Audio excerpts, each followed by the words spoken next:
Bismillahirrahmanirrahim. Assalamualaikum warahmatullahi wabarakatuh. Eh, Sebelumnya perkenalkan, nama saya Nur Al-Fatih Jasmin, mahasiswa psikologi UNM angkatan 2022. Selamat datang di presentasi saya. Judul pembahasan kali ini adalah integrasi FAM dan SAM dalam terapi berdasarkan teori dual representation yang dikembangkan oleh Chris Brewin.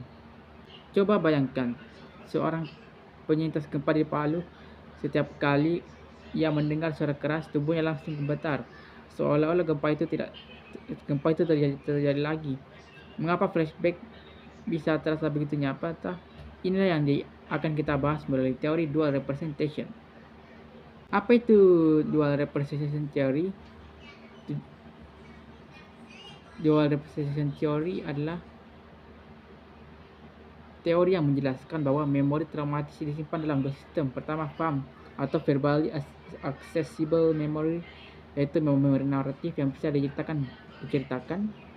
Kedua, SAM atau Situationally Accessible Memory, yaitu memori sensorik yang muncul dalam bentuk flashback.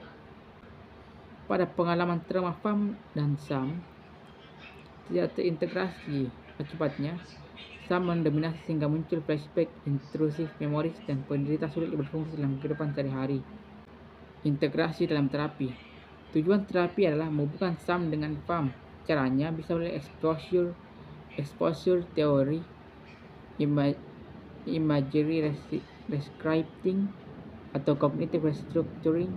Dengan integrasi ini, pengalaman traumatis yang tadinya hanya acak menjadi bagian dari narasi hidup.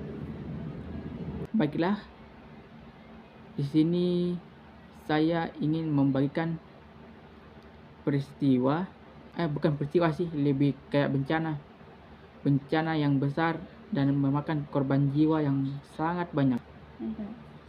Baiklah, mari kita flashback ke bencana tsunami Aceh yang terjadi pada tahun 2004. Penyintas tsunami Aceh tahun 2004 banyak mengalami flashback.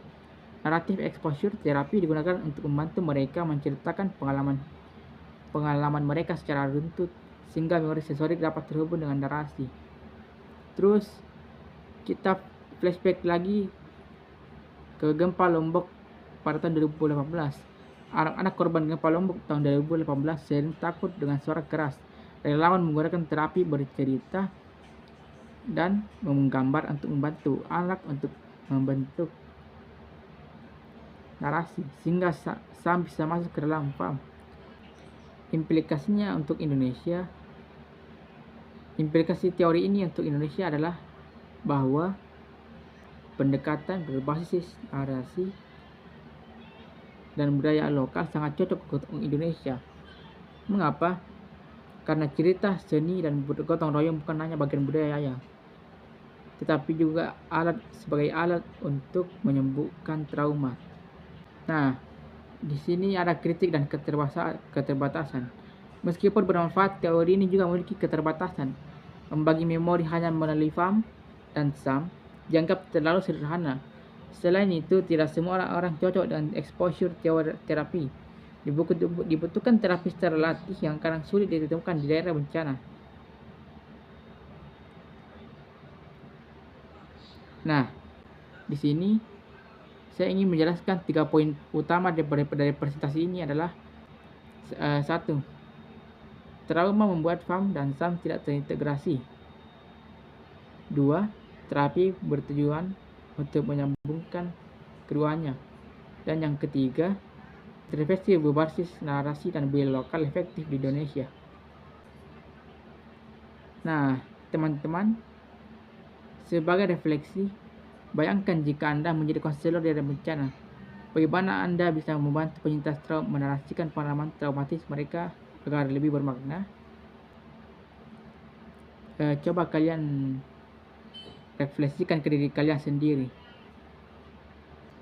Nah, untuk referensinya, saya menggunakan referensi utama dari tulisan Brewin tahun 1996 dan 2014 tentang teori dual representation, buku naratif exposure terapi oleh Shewar dan kolega. serta penelitian tentang trauma healing pasca tsunami Aceh oleh Ihsan dan Rahmawati tahun 2019. Terima kasih yang sudah menyimak presentasi interaktif saya ini. Lebih dan kurangnya mohon dimaafkan. Semoga presentasi ini dapat membantu kalian menambah ilmu. Terima kasih.